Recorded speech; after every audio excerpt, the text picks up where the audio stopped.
Fáilte. Welcome to the Village Oak Tree. I'm your host, Terrance Ó Domhnaill. Thank you for joining me again this week.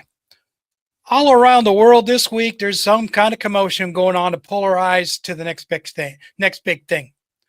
What they all amount to is a world coming apart because of one man, Donald J. Trump.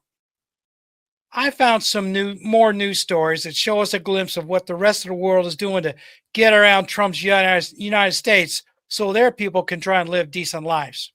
So gather around, sit you down somewhere comfortable for a bit while I attempt once again to show how the world is pushing the U.S. aside and carrying on without them more and more.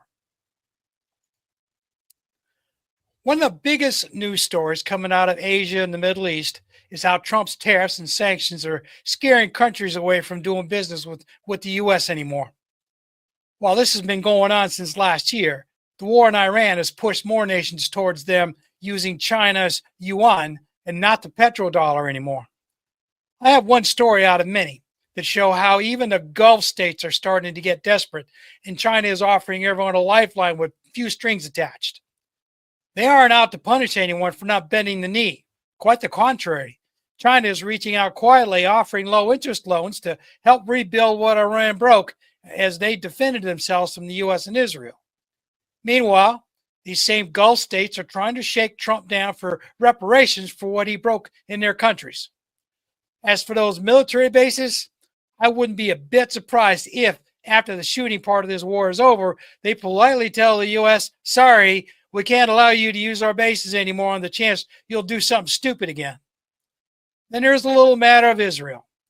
They're foaming at the mouth. Rabid aggression towards everyone around them has also started making some of these Middle Eastern countries rethink their alliances with them. The Saudis, for instance, also reached out to China recently to see about making some deals.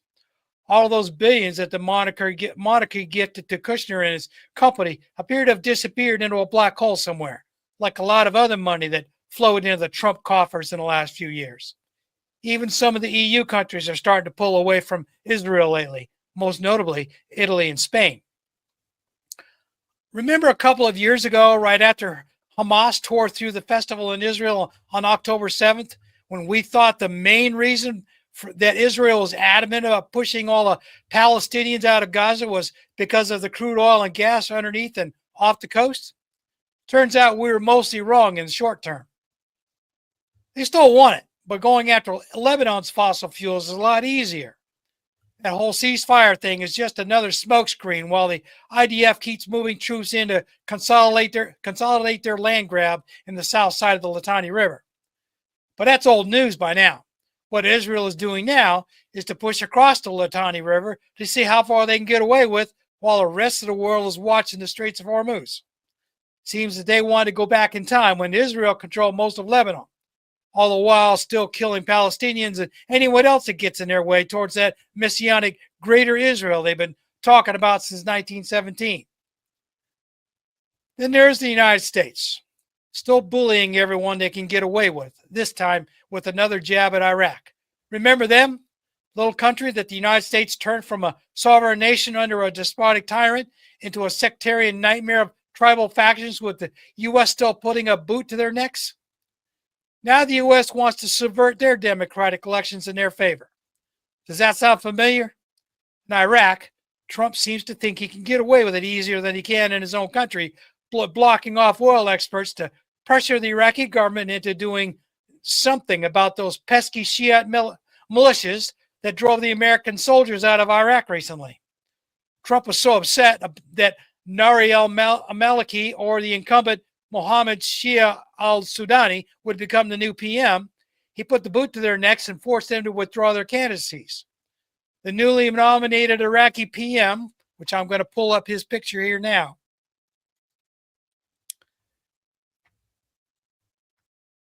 as his name is who was a compromise to keep Trump happy. His name is Ali al-Zadi, a rich Iraqi businessman. Now, he looks like he has to skip too many meals lately. If these Trumps pick, I feel kind of bad for the Iraqi people.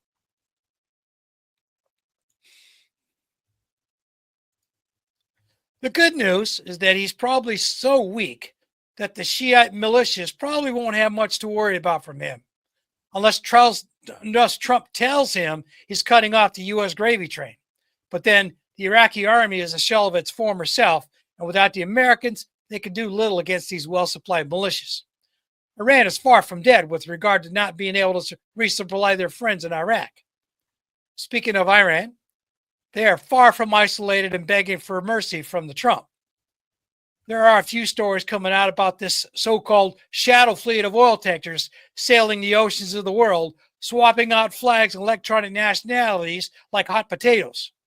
At first, over the last couple of years, Europe and Ukraine have been raving all over the political spectrum and the media about going after this shadow fleet, and now Trump is saying the same. His Navy has orders to board and seize these tankers no matter where they are in the world. Yeah, good luck with that. The U.S. Navy is pretty good, but no one, with the exception of maybe China, has the maritime assets to board tankers around the world. So, the U.S. Navy is sticking to the Gulf of Oman and the immediate area for now, boarding and diverting any tankers on the naughty list they can find. And that's the trouble. The Americans can't find them all, so quite a few are getting through clandestine-like and selling the oil in Asia, mostly to China. Once these ships get past the Malacca Straits, they know they're home free, as China will protect them from the American pirates. Other countries around the world are starting to really feel the economic oil pinch.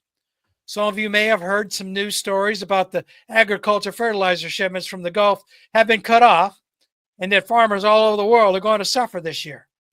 Well, I have this story from India about how they're willing to pay double for urea, a vital crop fertilizer, in order to keep their agriculture industry from caving this year. India is is heavily dependent on its farming industry, and if crop yields are way down because of the lack of fertilizer in the spring planting season, things could become dire by next fall. India is always on the verge of uprisings in its streets, and a severe shortage of rice and other food crops would surely bring out the massive amounts of protesters when the food runs short at the end of this year. Not just India, though.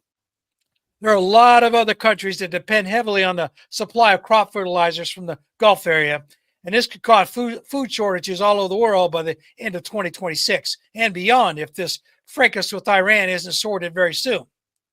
The Americans will also be heavily affected, as the American farmers, always on the edge, will not be able to afford spring fertilizers at double cost unless the Fed subsidize them, and I don't see that happening under Trump. He has too many distractions to worry about to be able to take care of the American farmers, such as posting on Truth Social in the wee hours of the night and falling asleep during cabinet meetings in plain view of the news cameras. In Europe, the chickens from the past are starting to come to roost. Not only do the EU countries have to worry about whether they're going to run out of fossil fuel products very soon, they're also having to deal with trying to afford plussing up their militaries to defend against an imaginary Russian invasion. Germany especially. They're so bankrupt that people are fleeing abroad to avoid the higher taxes and possible military conscriptions. Germany has just raised their maximum army reserve age to 70 years now. Can you imagine fighting Russians alongside a 70-year-old soldier? Ukraine is getting so desperate for conscripts that they're actually killing resistors to the conscription police. Meanwhile, Zelensky is still hitting the fundraising circuit, trying to drum up more money to continue the war. He needs to make a deal soon before the Ukrainians finally get tired enough and make the deal for him. If that happens, he's probably a dead man walking. There are stories coming out of Russia that he may be circling the drain already. Great Britain's Bonnie King Charlie is in the States this week, trying to make nice to King Donald. I wonder how that's going to go. I read something on Monday that King Charles' main goal is to kiss King Donald's ass as hard as much as possible so Trump doesn't bankrupt the Brits. Apparently, Starboard and the monarchy's livelihoods are on the line if Trump gets angry enough to pull the economic plug on the British Empire. So what happens to Britain if Trump lashes out and insults the British king in public? Will King Charlie and Camilla return to England looking like sad English bulldogs? What will Starmer and the Brits do if Trump disses the king in public for all the world to see? As an Irish American, I would laugh, but it might cause some real repercussions from the UK and maybe even the EU. To prevent that, King Charlie is only meeting King Donald in private without any news cameras anywhere near them. In other British news, I found this story that I've been watching for quite a while now. This is another story about some British SAS soldiers getting called out for war crimes in Afghanistan. Europeans take a dim view of on things like that, unlike the United States and Israel. I won't get into the details here. You can read this story for yourself by the link I'll put in the newsletter on substackandmedium.com. This story has surfaced several times over the last couple of years, and now looks like the British government is on the verge of punishing some of these men. So they're resigning, thinking that by not being a soldier anymore, they'll be protected. That might be true in Britain, as the people from the north of Ireland recently had their hopes dashed when the British government decided not to prosecute retired British soldiers who had committed war crimes against the Irish during the years of the Troubles. If that isn't enough trouble from the rest of the world, I have this last story from Colombia. Right in Trump's backyard. In this on-again, off-again antagonistic behavior from the president of Colombia, South America, he is warning the Norteamericanos of a possible Latin American rebellion if Trump keeps bullying the countries of South and Central America.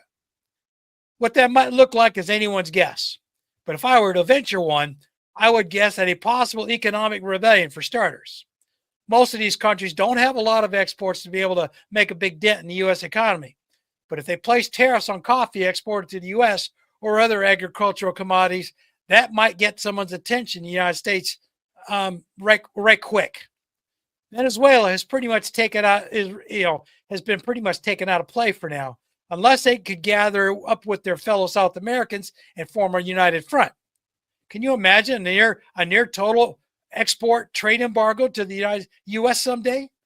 Of course, Argentina would not likely participate, but Brazil might if enough of the others were to create a coalition. I know, it sounds like a pipe dream, but the thought is out there now, courtesy of Gustavo Petro from Colombia. It will probably never come to pass, but one can dream. I, for one, would love to see the mighty U.S. empire brought to its knees and be made to behave itself by the other nations of the world, even if I have to suffer some economic hardships while it's happening. Wait a minute. I think I already am. I think we, the people, already are. And that is why we see so many news headlines about how angry people are about the price of petrol and diesel, the rising price of food, the loss of potable water due to the droughts, and so on. Everyone is looking to the near horizon to the midterm elections coming up, as if that will be the saving grace for the average consumer of the U.S. I have news for everyone. Those wealthy elite Democrats will never allow anything to ruin their gravy train. As Tom Harmon has pointed out in past newsletters, look at how many of them stay in office until they die or have to leave because of their obvious medical issues, such as dementia or heart disease. That's the political gravy train. You ride it until you die in office. That's a large part of what's wrong with the United States political system. It's become so corrupted by greed, it's largely dysfunctional anymore. Something new with younger people needs to be put in place to get rid of all the corruption. All with tighter laws and ethical rules to keep this from happening again in another 50 years or more. Again, given the average nature of humans, I don't think this is possible for any country. But if enough people were to come together to implement these changes, then the world would be a better place for everyone. And ultimately, that is all most people want in the world want. A fair shake with the opportunity to make their lives better for themselves and their families. We can't have that if all these mega wealthy people keep taking everything for themselves and creating a God complex among themselves. I know. I'm realizing I'm thinking out loud, but how many other people are thinking the same thing? Especially right now, as we all watch Trump try to tear apart the world as we know it, and in order to feed his narcissistic worldview. That's all I have this week. As I mentioned last week, my dear friend took a break, and the chapters of the Priest were on hiatus for a bit. He reassures me that he will get around to finishing the story soon. In the interim, I will take the next 4 weeks or so to read you some of my own works from the last few years. Today, I have a poem I wrote many years ago called America's Wounded Warriors that I'll read after the break.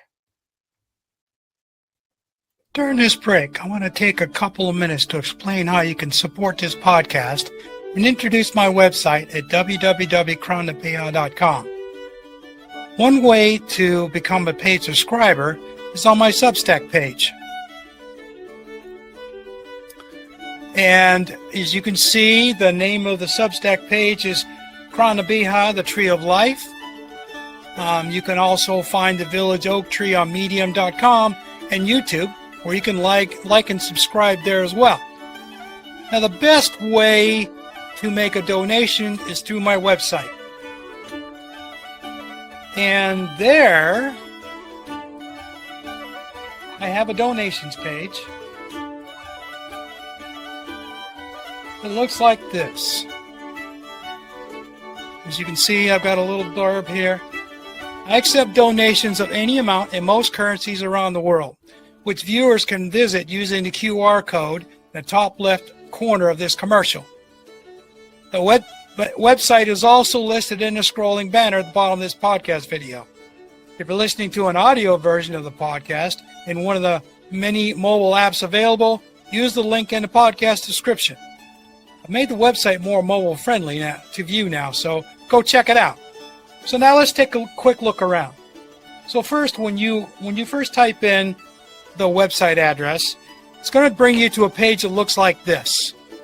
And it's basically an invitation to come look around, a little bit about what it's about. And then when you click the home button down here at the bottom, it's red. You can't miss it. Takes you to the home page. And here on the home page, I have a Google Translator at the very top. And you can change the website to whatever language suits you. My wife loves this because she's from China, and I showed her how to do this the other night, and she changed the website over to Chinese, and she's happy as a clam. Now, go down here. There's a little of some Gaelic traditions and a little blurb about what I'm about. It's very basic, but a couple of links if you want to know more. Now, at the top of the page, you'll see my new expanded photo albums. I have links to 2 different photo albums, one from photos from 1975, 2002, and recent photos, sort of recent, from 2013 to the present. Now, these will take you to other sections where you can view all the different photos I have and take your pick. Then after that is the blog, where I write about whatever is on my mind at the point, some things that I'm doing, what's going on around, what's going on in my life a little bit. You can read recent posts, and I do talk about a whole lot of things. And then there's the store. I just recently remodeled this store. There's a little bit of information about the store, and I've only got a couple of things that I'm selling right now. And as you can see, you got arrows, just my books, my son's book,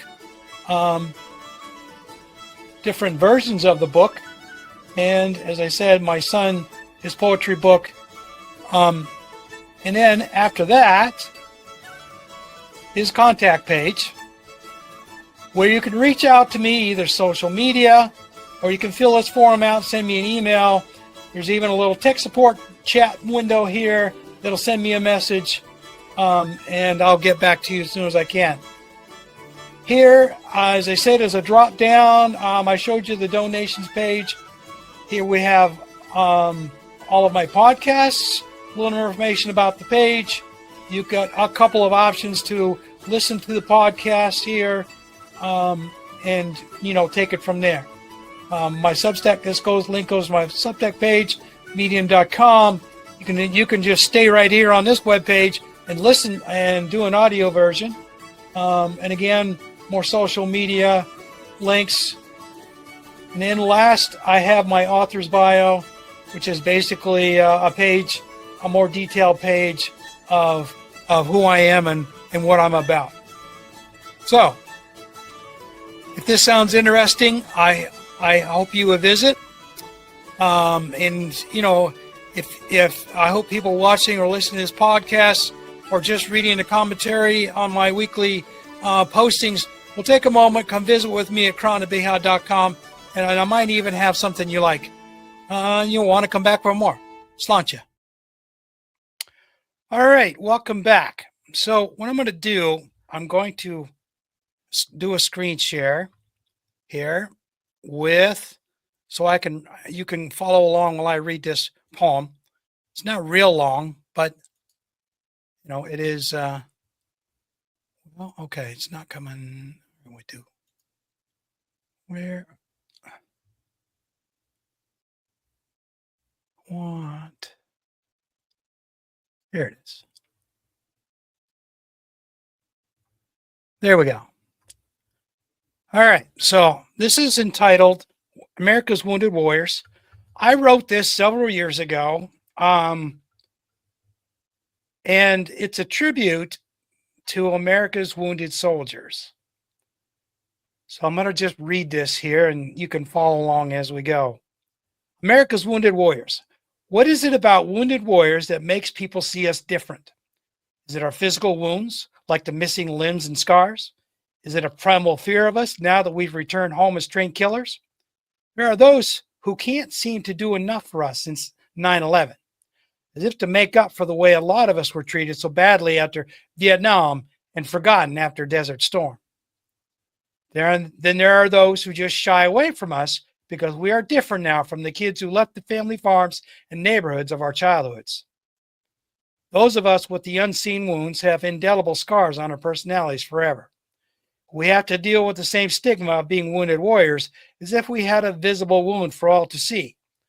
None of us who volunteered to go to war ever came back the same as we left.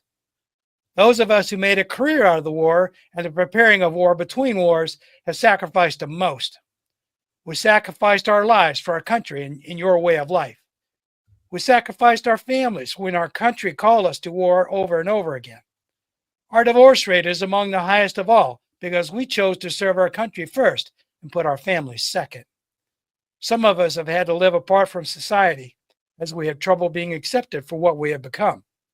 And as always, we the wounded warriors with the seen and unseen wounds who have come home after years of blood, sweat, and tears endure the sympathetic comments and pitying, fearful looks from the same folks that praise us for volunteering in their stead.